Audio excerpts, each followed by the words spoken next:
Welcome once again, guys, to Good News Jamaica, where we search the island for hidden gems. Today we have with us here the awesome, great author Ronzeno Edwards.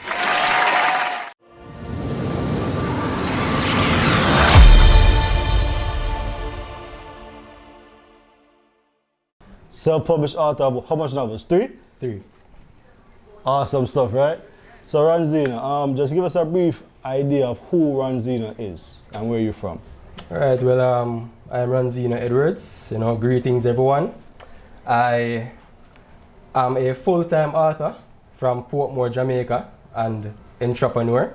I am the author of the Formidable Stranger trilogy, Volume 1, 2, and 3.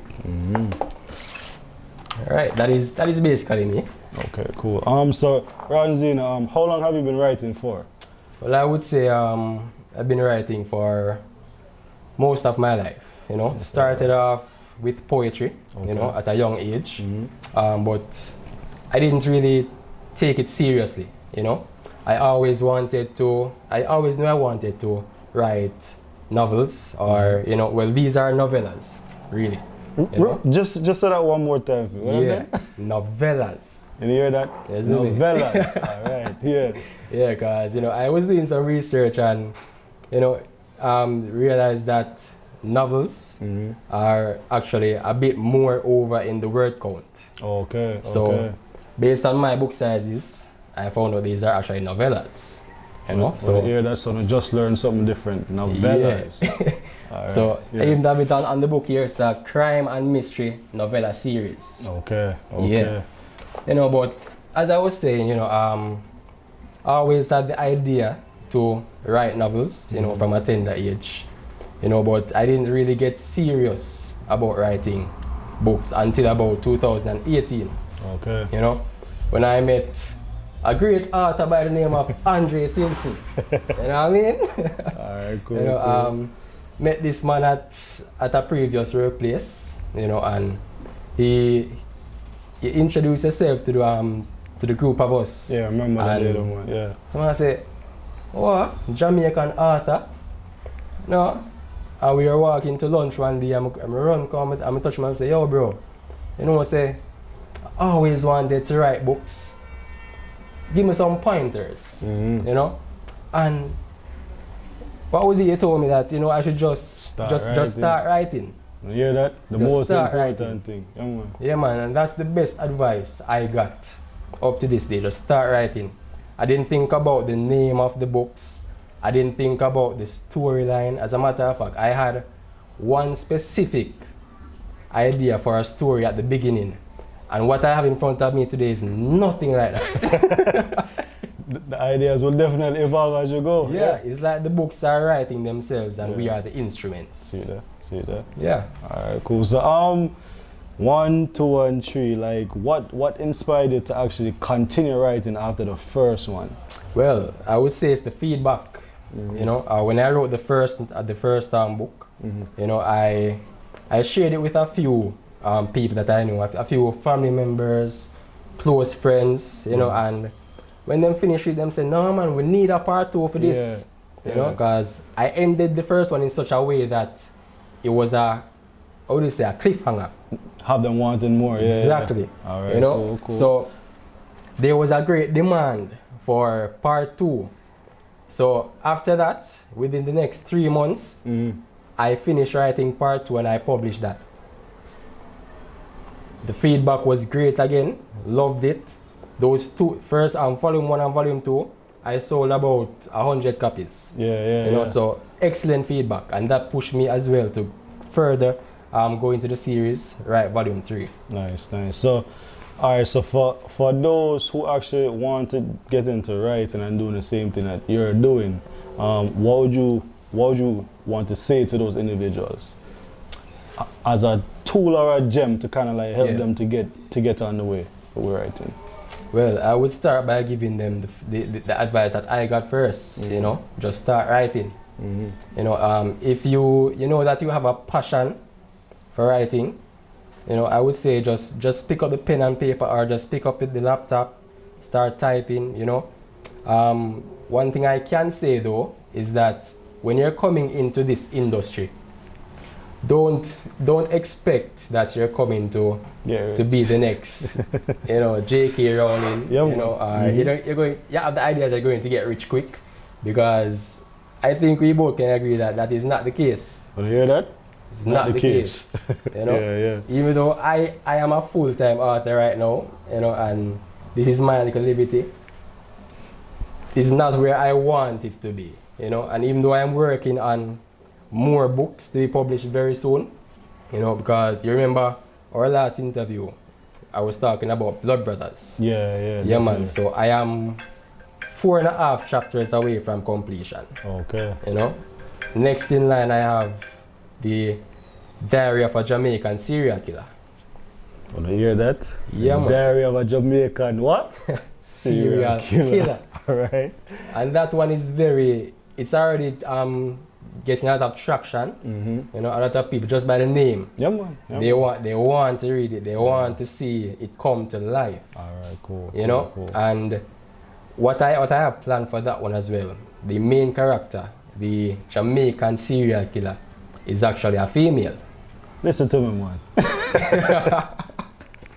Yeah, man. So great things in store. Yeah. All right. So before we go any further, right, what I want you to do is actually read an excerpt from one of your books, or even more than one. But to your liking, just read a small excerpt for us. No problem. All right. So what I plan to do still, I'm going to read the blurb from volume 1, just to basically set the tone of what the series is about, and then I'll read an excerpt from the last volume. All right, cool. All right. So, Casper Lee, the adopted son of Sakamoto and Catherine Lee, a well-known couple for their extremely lucrative company, Sakamoto Distributors Limited, has recently found out his father's business is just a front for the biggest drug facilitation in all of New York City and the criminal underworld. He now has to face the dilemma of not only that, but the fact that the company's new distribution manager is planning to overtake the company on both sides of the fence. It is up to Casper to expose and put an end to his father's crimes. He faces life-threatening circumstances as he comes up against the formidable stranger. What an intro. Yeah, man. So that's basically how the story began. You know, a young youth, you know, like myself, adopted by a wealthy family. You know, turns out that his family, his father, rather, is actually a big crime lord. You know, so you can imagine the drama that comes with that. Listen to it, man. So want to hear more. Yeah, man. All right. So the excerpt from volume 3, and it is subtitled Casdia. All right. What are you doing here? Where's Casper and Drew? Their broken leader yelled at the formidable woman when she walked in. My son and his friends are on an island that doesn't exist technically, she answered as shady as ever. I promise you girls, by the time Casper gets back here, New York will be no more. Why can't you just leave? Wouldn't we all like that? Casdia snapped. None of this would have happened if he had just come with me when I asked him to. I promise you, I'll drag you down to hell myself, Penelope concluded. Casdia walked away with the hiss of her teeth, leaving the girls to their new lounge. She stormed back into the room, in fury, as she had just found out she lost yet another member of the TWO. Which one of you did it? She asked, with her hands palm in front of her. Which one of you killed my seer? The girls looked up as they ached all over. It was me. What are you going to do about it? Penelope smirked. Of course, Castia replied, as she began to pace left and right before them. It had to be you. I'm going to enjoy ripping your soul from your body. But not yet. Count your days. Her melodramatic speech ended with her exiting the room, but was stopped at the door by one of the guards. He whispered in her ear, and instantly a crooked smile appeared on her face. She then spoke loudly as she said, "I understand the first part of the seer's prophecy already came through." "What was that other thing?" she said, speaking with a deeply sarcastic tone. "Leave my daughter-in-law alone. Pick one of the other two." And then she left. The girls looked at each other as the prophecy replayed in their heads. After the attack on the bank, which claimed the lives of several people, the next thing was that someone they loved would die. With panic rising, their hearts began pounding as the two guards walked up to them. One stood facing Tammy, and the other faced Sophie. They shook with all their might, but the chains resisted as it did for the last day and a half. Penelope screamed in their faces, telling them to take her life instead. But as much as they would love to, they had orders. Before long, a loud, agonizing scream was heard, followed by silence. A sharp blade ran through her stomach as she then gasped for air, and her friends stared at her with disbelief. He stabbed Sophie. He grinned at Penelope as he slowly pulled the blade from her abdomen. She screamed uncontrollably as she wished with every fiber in her body that she could rip his head off. Yo, listen to me. Chills up my spine. Yeah, man. Very descriptive, and while they're reading actually a picture. Yeah. So audience, I hope you guys were actually visualizing the words as you was reading, because I definitely was. Just want to start by saying, yo, big ups again, bro. Yeah, to see the growth from 1 to 2 to 3, and the simple fact that you continuing to write and create, continuous big ups for that. Here in Jamaica, it's not a common thing to find writers. True. So I definitely want the employer to just keep on writing nonetheless, right? But what are some of the drawbacks that you have experienced while writing and while trying to get your books out there locally in Jamaica? Well, I would say Jamaica is a tough market, you know, for writers and creatives as a whole. True. You know, there isn't really a lot of people who want to read these days. You know, most people just want movies, you know, music, all them things. So it's a tough market. So, you know, the drawbacks can be exponential. Okay. You know, but definitely I do believe that my passion for writing, you know, surpasses all of that. Love that. You know, so I will keep on doing what I am doing. You know, writing in its own way has saved me, you know, from a lot of things. You know, I was in a very dangerous place in my life when I started to take this serious. Yeah. You know, by that time I had already been in trouble with the law a few times. You know, mental health wasn't so great. You know, but when I wrote this first book, that it's a great feeling, you know, being able to Accomplishment. Yeah, to create a whole universe. Because basically that's what you're doing as a writer, you know. You know, you're creating. You know, and when the reader takes up your book and, you know, turning page by page, you know, them can visualize and, you know, it just put them in a different space. You know, so it's a journey, but definitely worth it. Alright, so being that Jamaica is such a hard market, what are some things you'd like to see implemented to help creatives and authors like yourself to just get the opportunity to excel and to get to where they need to be? Well, I think that creatives like ourselves should band together, you know, because, you know, as I said, it's a very tough market, but if we stick together and we actually create some stuff together, create some platforms, you know, much like what we're doing now, you know, showcasing, you know, talents, Exactly. you know, creating the platforms to get our work out there, you know.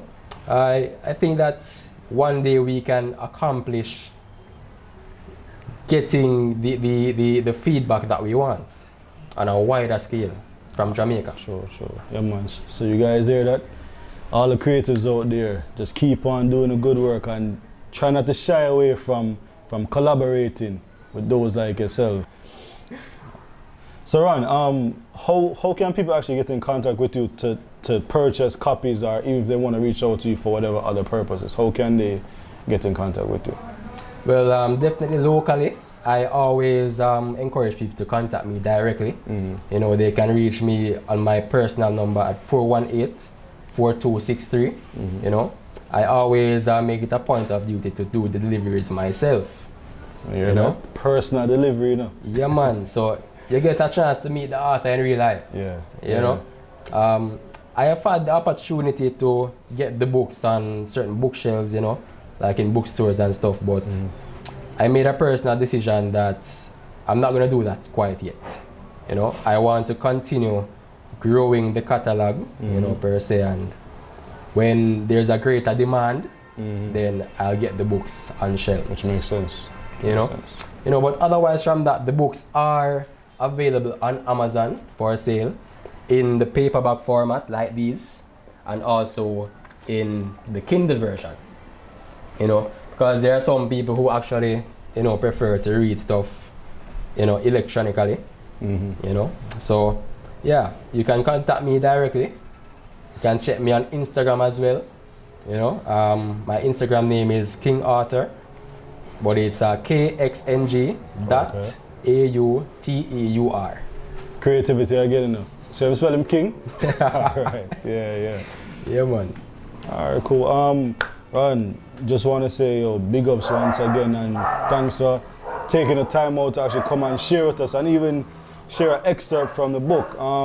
Awesome stuff, and let's continue doing great things and continue writing, because at the end of the day, whatever you put in is what is where you're gonna get out of it. So just keep on pushing, keep on creating, and just keep on doing great things, isn't it? Yeah, man. Much respect, bro. Blessings. Cool. Guys, thank you very much for tuning in for another entertaining interview with the wonderful Ronzeno. Make sure you go out there and check out his books. Check him out on Instagram, and you see his number located here, where you can reach out to him also for your own personalized copies that he himself will deliver to you. Until next time, have a blessed one, and stay tuned.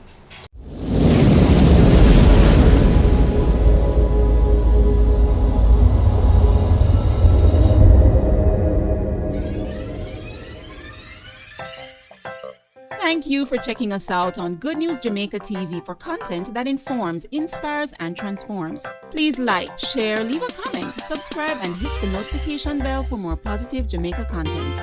Walk good,